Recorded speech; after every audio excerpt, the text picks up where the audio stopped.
Today in this episode, we are going to learn how Flutter render widgets. Before getting through the process, let's understand the widgets. Throughout your Flutter development journey, you may have heard the statement, everything in Flutter is a widget. But you also may have seen this in Flutter documentation.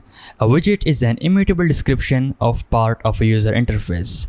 And you will never believe this, because the UIs cannot be immutable. They change along the time as the state of the UI changes. So when it comes to rendering in Flutter, Flutter uses 3 parallel trees for rendering, which work together and contribute to the performance of the Flutter apps. The trees are widget tree, element tree, and render object tree. A widget in the widget tree represents the UI structure and configuration. In Flutter, we declaratively define and configure widgets, meaning that we decide how they are going to look like on the UI, and they are hierarchically forming a widget tree divided into parent and children. And an element is a corresponding widget's element in the element tree created by a Flutter framework. An element is the instantiation of a widget at a particular location in the tree. This is a mutable piece of tree. It's managing the life cycle of a widget, like all the updates changing are managed by the corresponding element for the widget. And finally, a render object in the render object tree is responsible for the final painting of the widgets on the UI. It defines how elements are visually represented on the screen. It handles layout, painting, size, and hit testing. These 3 concepts of configure, manage, and paint, they map really nicely into the separation of concerns that Flutter has between widgets, elements, and render objects. Now you have basic understanding of what widgets are and how they are represented in Flutter for rendering. So let's take a real example. Suppose you have 2 widgets, a center, child, and a text displaying hello world.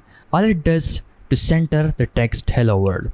So let's see how it's represented in the tree structure for rendering. That's how they are represented in the tree structure. When the widget is created, it calls the create element to create the corresponding element for the widget. And when element is created, it calls the mount method to create the corresponding render object by calling the create render object, and finally that widget is painted on the UI and we see it on our running device. Now you might think, well, that's great, but why does Flutter is doing so much work just for rendering a little thing on the UI? So the magic really starts to happen when things changes. Suppose you have a counter app, and that counter is a state variable. The tree structure would look something like this. Initially we have a counter equal to 0. Now, when you somewhere in your UI call the setState to increment the counter, Flutter framework will start looking at the element tree because it's responsible for changes happens. So it calls the method canUpdate, comparing old widget runtime tab with the new widget runtime tab. So the tabs are the same, only the configuration is changed this time. So in this case, it will call the update render object to paint the different counter result on the UI without destroying and recreating the widgets. In this way, Flutter is able to update the UI of your app without having to destroy and recreate all of the widgets.